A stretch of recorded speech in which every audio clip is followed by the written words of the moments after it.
시청자 여러분 안녕하십니까? 헬로티비 뉴스입니다. 먼저 오늘의 주요 뉴스부터 보고 오시죠.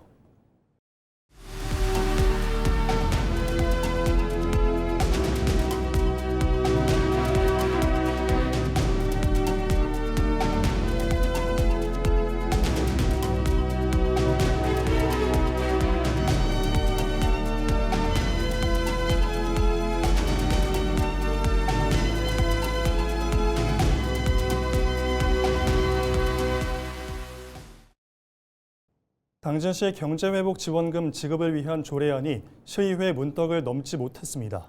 표결 결과 찬반 동수로 부결된 건데 추석 전 지원금을 지급하겠다는 당진시 계획은 사실상 무산됐습니다. 한범호 기자입니다. 모든 시민에게 1인당 30만 원을 지역화폐로 지급하겠다고 나선 당진시. 총 530억 원 규모의 예산은 전액 시비로 마련하겠다는 방침을 세웠습니다. 경제회복지원금 지급을 선거 공약으로 내걸었던 김기재 시장은 해당 조례안이 의회 상임위원회 문턱을 넘지 못하자 긴급 기자회견까지 열어 필요성을 강조했습니다. 지급 시기와 관련해서는 반드시 민족 대명절인 추석 전에 지급되어야 한다고 판단했습니다. 지금 당진의 골목시장에서 하루하루를 버티고 계신 시민 한 분 한 분의 삶을 보고 내린 판단입니다. 그 판단의 책임은 시장이 제가 지겠습니다. 다음 날인 11일 김선호 당진시의회 의장이 상임위에서 부결된 조례안을 본회의에 직권으로 상정했고 곧바로 표결이 진행됐지만 조례안은 통과되지 못했습니다. 투표 결과 재석 14명 중 찬성 7명, 반대 7명, 기권 0명으로 의사일정 제10항은 부결되었음을 선포합니다. 더불어민주당 의원 7명은 모두 찬성, 국민의힘 의원 7명은 모두 반대표를 던진 겁니다. 국민의힘 의원들은 민생 위기라는 판단에 객관적 근거가 부족하고 재원 마련 방안과 기대 효과도 뚜렷하지 않다고 지적했습니다. 막대한 시민의 열세를 투입하려면 그 필요성과 기준, 재원 조달 방식과 정책 효과가 객관적으로 입증되어야 합니다. 그러나 안타깝게도 당진시가 제출한 조례안과 자료에는 객관성이 충분하지 않습니다. 지역 경제 활성화를 위한 다른 대안을 모색하거나 시민 의견을 수렴하는 과정이 필요한 만큼 신중한 검토가 필요하다며 반대 목소리를 높였습니다. 충분한 검토와 사회적 합의 없이 추석 전 지급이라는 일정에 맞추기 위해 서둘러 처리하려는 현재의 조례안과 예산안에는 반대합니다. 제가 반대하는 것은 민생을 위한 지원 자체가 아닙니다. 반면 더불어민주당 의원들은 심각한 위기에 놓인 민생 경제를 살리기 위한 정책을 정쟁 때문에 발목 잡아선 안 된다고 맞받았습니다. 근데 이제 와서 소속 정당 시장 후보도 약속했던 정책을 부정하는 것은 당진 시민들께 무엇으로 설명하시겠습니까? 정당의 이익이 시민의 생존권보다 우선될 수 없습니다. 시장에게 지원금 지급에 대해 과도하게 권한을 준다는 지적에 대해서도 법적인 문제가 없다고 반박했습니다. 대법원 역시 지방자치단체가 주민의 복지 증진을 위해서 금전적 지원을 하는 조례에 대해 법률에 구체적인 위임이 없다는 이유만으로 곧바로 위법하다는 것은 아니라는 취지의 판례를 꾸준히 제시해왔습니다. 조례안이 끝내 부결되면서 방청석 일부 시민들이 반대 의원들에게 항의하다 퇴장당하는 소동이 빚어지기도 했습니다. 찬반 논란 끝에 추석 전 지급이 불발된 가운데 당진시가 지원금 재추진에 나설지 관심이 집중됩니다. 헬로티비 뉴스 한보호입니다.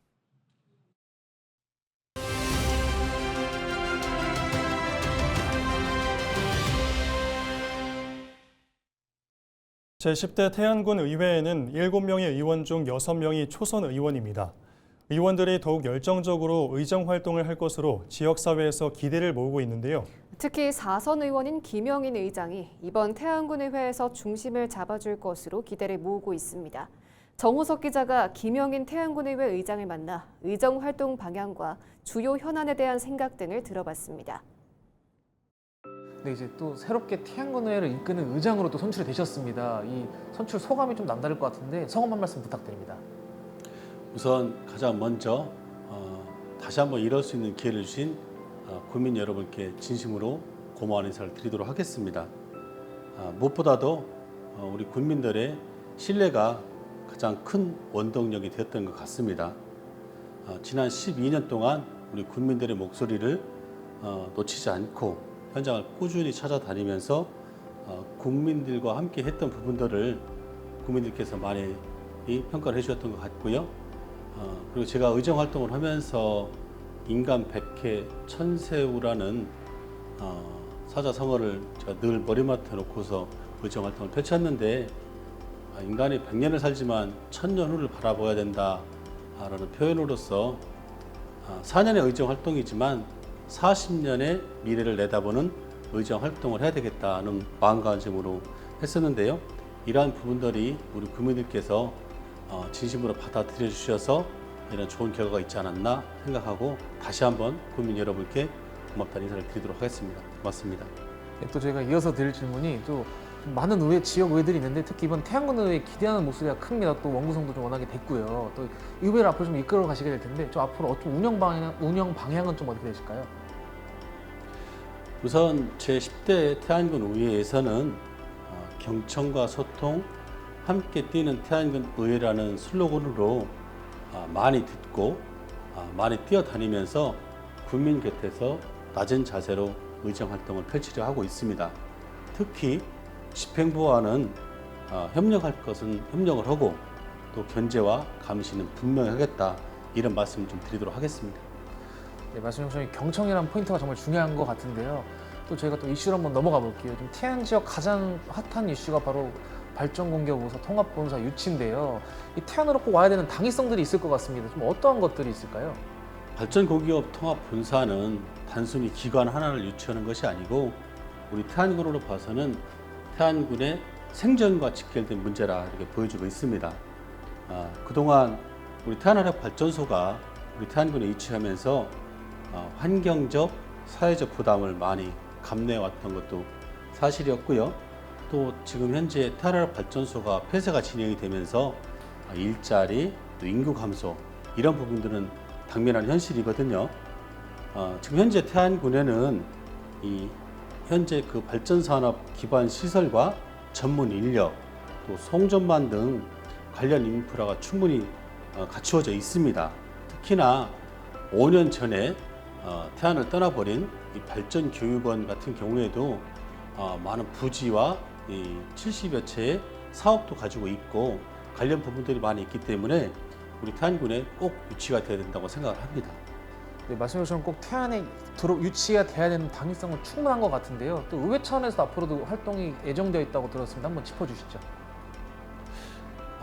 우선은 이 발전공기업 통합본사 유치 관련해서는 특정 기관이나 행정부만의 문제가 아니라 국민 모두가 함께 대응해야 할 숙제라고 생각을 합니다. 지금 현재 우리 태안군에서는 이 발전공기업 통합본사 태안유치 범국민 추진위원회가 발족이 되었고요. 그리고 이 집행부와 함께 지역의 목소리가 정책 과정에 충분히 반영될 수 있도록 우리 군의회에서도 건의안 채택 등 다양한 방법을 찾고 있습니다. 또한 국회와 또 충청남도, 또 한국서울발전주 등 관계기관과 긴밀한 소통을 통해서 발전공기업 통합본사가 태안군으로 오를 수 있도록 최선의 노력을 기울이고 있습니다. 향후에 대정부 건의라든가 국회 방문, 관계기관 협의 등 다각도로 우리 의회 차원에서 노력을 하도록 하겠습니다. 보조금 12억여 원을 가로채 레버리지 투자를 한 충남도 공무원이 경찰에 자수했습니다. 충남경찰청은 지난 1월 당진시 농업기술센터로 파견된 30대 공무원 A씨를 농업 관련 보조금을 횡령한 혐의로 수사하고 있다고 밝혔습니다. A씨는 수개월 동안 농가에 지급해야 할 보조금을 자신의 계좌로 빼돌려 레버리지 투자를 했던 것으로 알려졌습니다. 충남도는 보조금 집행부터 정산까지 모든 과정을 긴급 점검하고 위법 사항에 대해 엄중하게 대응할 계획이라고 밝혔습니다. 천안의 한 교회에서 의식을 잃은 채 병원으로 옮겨진 11세 A군이 끝내 숨진 사건과 관련해 교회 목사가 구속됐습니다. 경찰은 아동학대 치사 혐의로 해당 교회 목사 60대 B씨를 구속했다고 밝혔습니다. B씨는 최근 수년간 A군을 맡아 교회 내에서 생활하게 하면서 학대하거나 방임한 혐의를 받습니다. 앞서 지난 5일 의식을 잃고 쓰러진 A군은 병원으로 이송됐지만 3시간여 만에 숨졌으며 몸에서 학대 의심 정황이 발견됐습니다. 경찰 조사 결과 지난 2021년부터 최근까지 A군에 대한 학대 의심 신고가 4차례 접수된 것으로 확인됐습니다. 특히 A군이 사망하기 일주일 전에는 교회 외부 사람들이 2차례 학대 의심 신고를 하기도 했습니다. 당시 경찰은 교회 관계자 등을 입건하고 보호자로 알려진 A군의 외할머니에 대해선 접근 금지 명령을 내렸습니다. 경찰은 목사 B씨와 교회 관계자 등을 상대로 정확한 사건 경위를 조사하고 있습니다.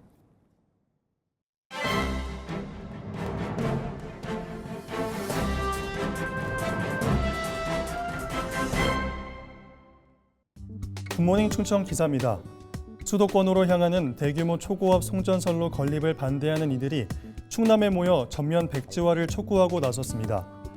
용인 반도체 산단 재검토 송전탑 반대 전국 대행 진단은 10일 도청 앞에서 충남 구간 출정식을 열고 충남은 단지 호남과 용인 사이에 끼었다는 이유로 피해를 강요받고 있다고 밝혔습니다.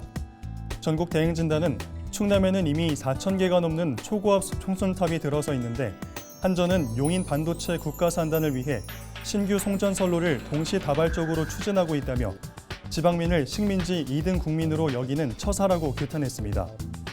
이들에 따르면 지난 40년간 충남은 도내 생산 전력의 절반 이상을 수도권으로 보내왔음에도 송전선로 지중화율은 1%대로 전국 최저 수준에 머물러 있습니다. 행진단은 충남에서 수도권에 전기를 보내자고 가동되는 화력발전소의 미세먼지와 온배수, 석탄재를 견뎌온 이는 충남도민이고 그 피해를 줄일 최소한의 배려조차 받지 못하고 있다고 규탄했습니다. 그러면서 이재명 대통령과 정부를 향해 용인 반도체 국가산단 및 초고압 송전선로 건설 원점 재검토, 막무가내식 입지선정위원회 강행 즉각 등을 요구했습니다. 지금까지 신문 브리핑이었습니다.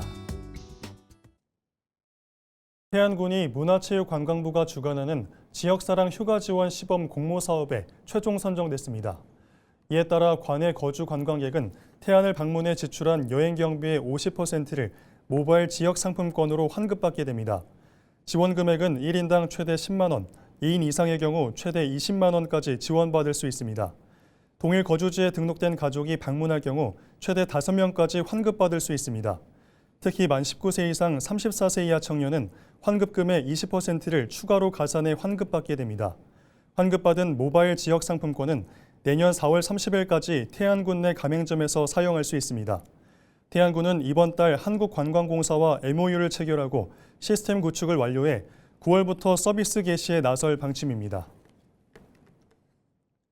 서산시가 농림축산식품부가 주관하는 스마트 과수원 특화단지 조성사업 공모에 충남도 내 시군 중 최초로 선정됐습니다. 이번 선정에 따른 서산시는 48억 원을 투입해 관내 17개 농가가 참여하는 20헥타르 규모의 스마트 과수원 특화단지를 조성할 계획입니다.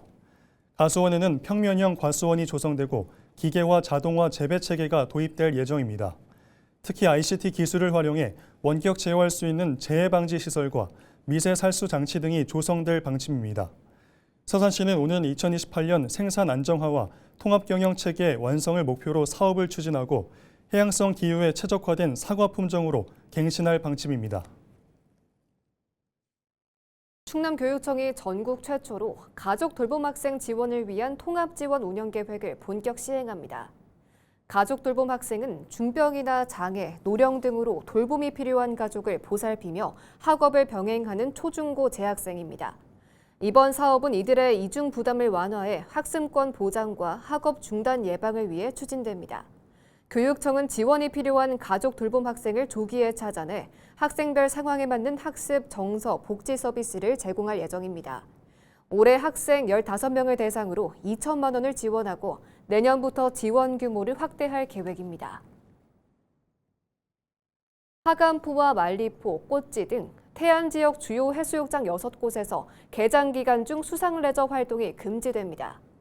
또한 선박 입출항이 잦은 안흥외항 서방파제 인근 해상에서도 수상레저 활동이 제한됩니다. 다만 안면읍 옛 백사장 해수욕장 앞바다는 올해부터 수상레저 활동이 허용됩니다. 태안해경은 지정된 금지구역에서 수상레저 활동을 할 경우 100만 원 이하의 과태료가 부과된다며 주의를 당부했습니다. 충남도가 올해 지적재조사지구 35곳을 지정 고시했습니다. 이번에 지정된 35개 지구 1,775필지는 주민 동의율 3분의 2 이상을 확보한 사업지로 앞으로 2년간 지적재조사 측량과 경계협의, 조정 등의 절차를 거쳐 사업을 완료하게 됩니다. 충남도는 사업 완료 시 토지 경계 분쟁이 해소되고 불필요한 측량 비용이 줄어드는 등 효과를 기대하고 있습니다. 이런 가운데 충남도는 국비 723억 원을 투입해 도내 42만 천여 필지를 대상으로 지적 재조사 사업을 추진하고 있습니다. 서산시가 오는 9월부터 모바일 앱 내 손의 해봄을 본격 운영합니다.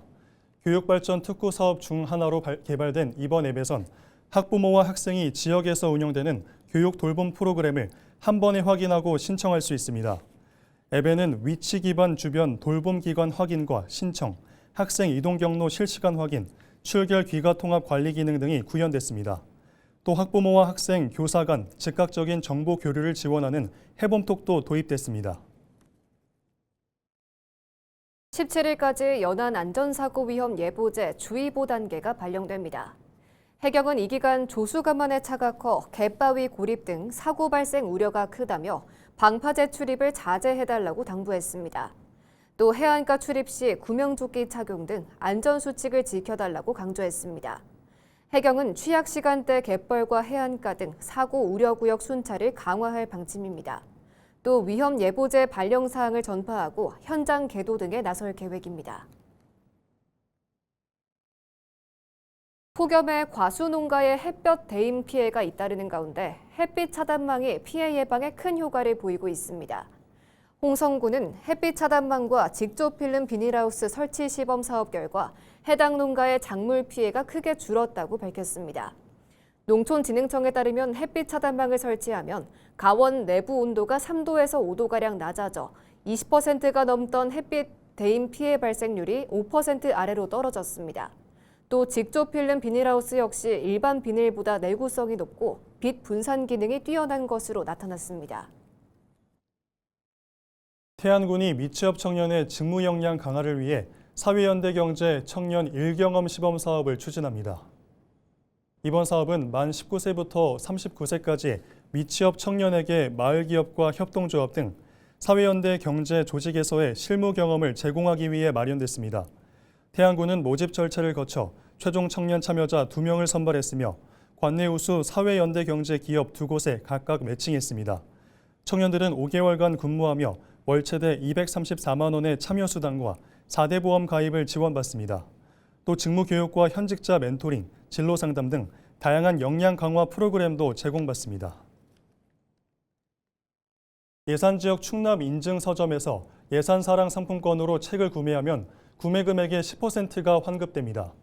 예산군은 지역 서점 이용 활성화와 독서 문화 활성화를 위해 캐시백 지원 사업을 시행한다고 밝혔습니다. 결제는 예산사랑 상품권 모바일형과 카드형만 가능하고 종이 상품권 결제는 제외됩니다. 지원 금액은 월 최대 만 원으로 예산지역 내 충남 인증서점은 예원서림과 하구서림, 소란서림 등 3곳입니다.